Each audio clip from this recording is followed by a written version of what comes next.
Dark Night of the Soul. By St. John the Cross. Book 1. Chapter 8. The beginning of the exposition of this dark night. An explanation of verse 1 of the first stanza. 1. This night, which as we say is contemplation, causes two kinds of darkness or purgation in spiritual persons, according to the two parts of the soul, the sensory and the spiritual. Hence one night of purgation is sensory, by which the senses are purged and accommodated to the spirit, and the other night or purgation is spiritual, by which the spirit is purged, and denuded, as well as accommodated and prepared for union with God, through love. The sensory night is common and happens to many. These are the beginners of whom we will treat first. The spiritual night is the lot of very few, those who have been tried and are proficient, and of whom we will speak afterward. 2. The first purgation or night is bitter and terrible to the senses. But nothing can be compared to the second, for it is horrible and frightful to the spirit. Because the sensory night is first in order, we will speak of it now briefly. It is a more common occurrence, so one finds more written on it.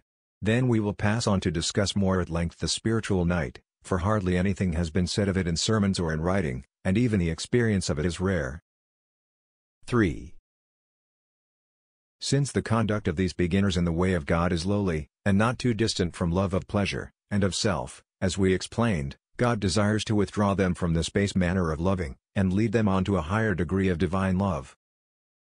And He desires to liberate them from the lowly exercise of the senses, and of discursive meditation, by which they go in search of them so inadequately, and with so many difficulties, and lead them into the exercise of spirit, in which they become capable of a communion with God that is more abundant and more free of imperfections.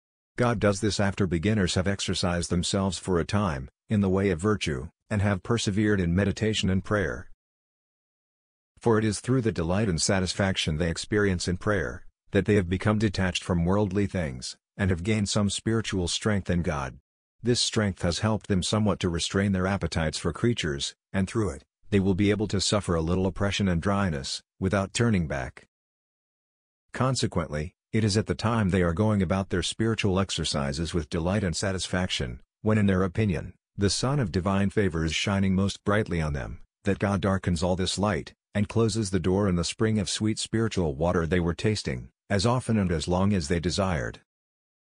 For since they were weak and tender, no door was closed to them, as St. John says in the book of Revelation, Revelation 3:8. God now leaves them in such darkness, that they do not know which way to turn in their discursive imaginings. They cannot advance a step in meditation, as they used to now that the interior sense faculties are engulfed in this night. He leaves them in such dryness, that they not only fail to receive satisfaction and pleasure from their spiritual exercises and works, as they formerly did, but also find these exercises distasteful and bitter. As I said, when God sees that they have grown a little, He weans them from the sweet breast so that they might be strengthened, lays aside their swaddling bands, and puts them down from His arms, that they may grow accustomed to walking by themselves. This change is a surprise to them, because everything seems to be functioning in reverse. 4.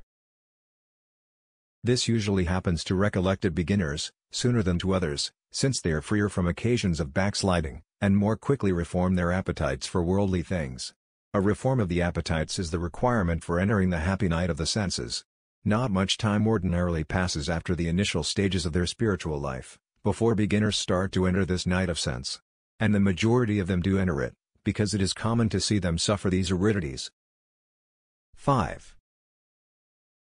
We could adduce numerous passages from sacred scripture, for since this sensory purgation is so customary, we find a great many references to it throughout, especially in the Psalms and the Prophets.